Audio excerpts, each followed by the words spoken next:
Hello there and welcome back. It's Dan Tatuli here, and today we have back with us Jordan Arias. Thanks for coming back, Jordan. Yeah, of course. So last time we left the viewers off, we were actually talking about the wealth accumulation vehicle, where the wealthy are putting their money, and we found out that it's life insurance. But not only life insurance, but it's maximum funded permanent life insurance. So today we're going to be going a little bit more into leverage money like the wealthy.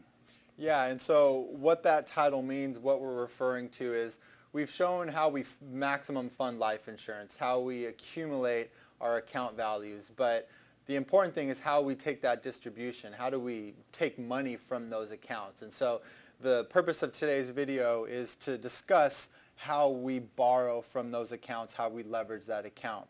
And so with that, what I kind of want to talk about are two institutions first. Okay. So here we're referring to our bank, where you put your savings accounts, your checking accounts. Everyone has a bank account with some institution. And then we have our life insurance company. And the reason I want to bring this up is just so that we understand how banks leverage and how insurance companies, the safety of insurance companies. Okay. And when we look at our bank, let's focus on our bank first. If we have a deposit, let's say that you had a good month and you deposit $10,000 into your bank account. So you put that into your savings account, and a bank says, okay, for your money in your savings account, we're going to give you, what, a 0.5%. It's probably fair right now, right? Yeah. So, okay, a 0.5% return on your $10,000 that you put in your bank. But what you don't realize is what the bank's doing is they're turning around and taking that $10,000 and then they're loaning it out to people that come into their institution asking for a loan. So they're giving you an interest rate of 0.5%, and then they're taking that same $10,000 and they're letting someone borrow that at a much higher rate. So if I go to that same bank that you put $10,000 and I say I need a loan from that bank, they're going to say, yep, no problem. We're going to charge you 5%. I'm just making up that number, 5%. So that's what we call arbitrage. That's what we call positive arbitrage. If they're putting money in and they're giving you a 0.5% return, and then they're charging that same money at 5% to another individual. And so that's a little bit on how banks leverage. And we want to see if we can use that model to our advantage. Got it. And so when we look at insurance companies aren't allowed to do that same leveraging that banks do. And so when we look at the safety of our money, our assets are very safe inside life insurance companies. They're the backbone of our country. Insurance companies last through very difficult times in our country, the Great Depression, things like that, because they don't have leveraged assets. They're not allowed to have leveraged assets. So the premiums that you pay into your contract, they have to be guaranteed to be able to fulfill those promises that the insurance company gives you. And why is that compared to a bank? Is it? There's regulations that are involved. They can't use the money that you give them. They have to set a certain portion aside to fulfill those promises, the death benefits, those types of things. They can't use that for operating expenses. Okay. And the other thing is insurance companies are required to have a certain type of portfolio. They have to have their assets in very safe vehicles. They have to have a certain percentage in fixed bonds, essentially. Mm-hmm. And so that's the difference. Okay. Now, with that being said, let's kind of go back to our bank model. Let's see if we can leverage and how that works inside of our insurance contract. So what we want to become is our own bank, correct? Exactly Making money right. off of our own money. We want to become our own bank. We want to be able to earn interest on the money that we're also borrowing. And so let's just kind of run through an example. Let's say that with our premium that we've been paying and our cash accumulation inside our life insurance, we're just going to give us a value right now. Let's say we've grown our value to $100,000. So we have $100,000 that we've paid in premium that we've earned in interest inside of our account. And premium is the contributions that we're putting in. The contributions that we're putting in and the interest that we're earning on those contributions. And we're going to focus on how we earn that interest a little bit later on, not in this video. And this $100,000, this is not necessarily the death benefit of it, but it's more of the cash value. Yep, you you're said? That's it? exactly Okay. right. This is our accumulation value. So in our last video when we talked about the minimum that you can pay and the maximum, we're paying that maximum to grow this account right here. Okay. We're trying to get this account as high as we possibly can. And the cash value is what we can use on purchases. The That's cash it. value is our money. It's what we've paid in premiums, what we've earned in interest that's accessible to us. Okay. So for $100,000, let's just say that we're earning 7% return. So at the end of the first year, we're going to keep it very simple. If we've earned 7%, we're going to have $107,000 at 7% of accumulation value. So this is a one-year transaction. We have $107,000.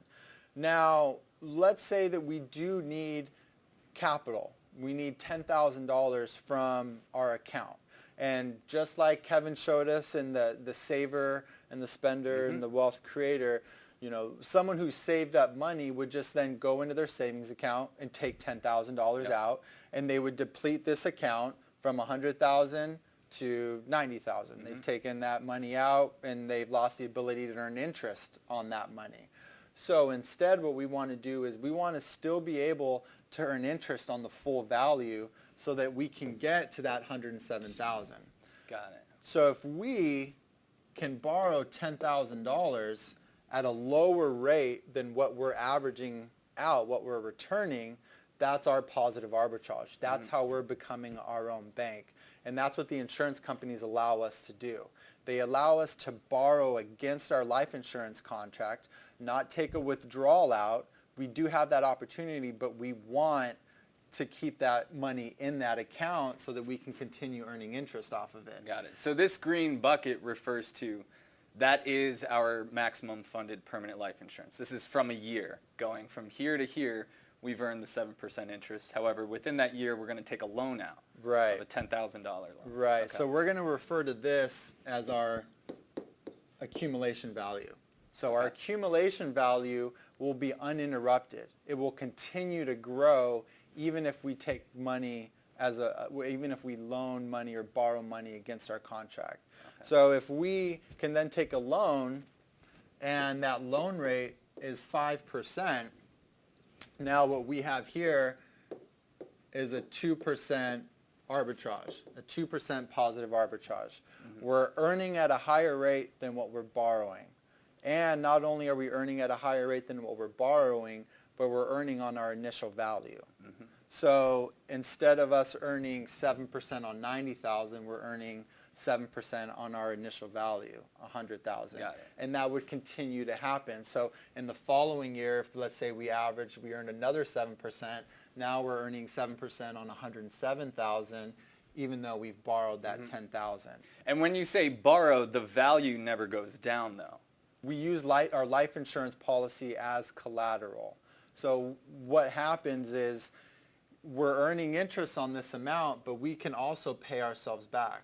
So two benefits to still borrowing from your insurance contract is you have the ability to still earn interest on your full value, and it's non-structured loan payments. You can pay yourself back when the time is right or when you need to. So are you saying if I had a bad month and I'm trying to make my payments, there's 1 month or so that I could just go a little bit smaller or maybe not even at all, maybe skip that month and wait Yeah, absolutely. As long as you have cash value inside of your account, those loan payments don't have to be paid back. Now, what we're going to show you guys and educate you guys is using your life insurance as your bank, it is in your best interest to pay yourself back, because by paying yourself back, you're going to have that full value, and that full value is going to continue earning interest regardless. But if you did need to take out more money, you have a higher amount that you could take out against. And so we do want to pay back when we can. It's just nice to know that we don't have to if things aren't in an ideal situation. Okay. So what I kind of want to show next is, if you remember this slide that Kevin did when we talked about that person who goes into debt to purchase items, or the person who saves money and then spends down their account versus that wealth creator. When we're looking at that life insurance as our bank, that's what we're referring to as that individual who creates their own wealth. Everyone's situation is different, and that's where it really is in your best interest to work with someone that understands these concepts, that can educate you on how much you can put in safely or what you do have the ability to do. Yeah. Now, this has been awesome, Jordan. Thank you very much. But I've done my research after we discussed a little bit further in our previous video about maximum funded permanent life insurance. I have some questions, some concerns. I've heard life insurance is too expensive when you compare it to other financial vehicles out there. Yeah. And really what I'd like to see is just kind of a comparison, just apples to apples. Just show us of maximum funded permanent life insurance policy to maybe 401ks and things like that. Where is that what we're going to be? Yeah, that's what we're going to look at next. We want to discuss some of those common objections that we get. You know, the biggest one being is that anything that you look at shows life insurance being very expensive. So we want to educate you on the true cost of life insurance and how it does pan out over a 20, 30-year period. And we also want to look at that rate, those rates of return. In my example, I use 7%, but is that realistic? How do we get to those numbers? And so we are going to spend some time in the next videos really going over those so that everything's transparent. You guys completely understand how these things work inside and out. So not only does it look good conceptually, but you know the mechanics behind it as well. Got it. Absolutely. Sounds great, Jordan. Well, thank you very much for this. And you guys could move forward on these videos. Just scroll down and click on the next one where we're going to be going into those objections. Thank you very much.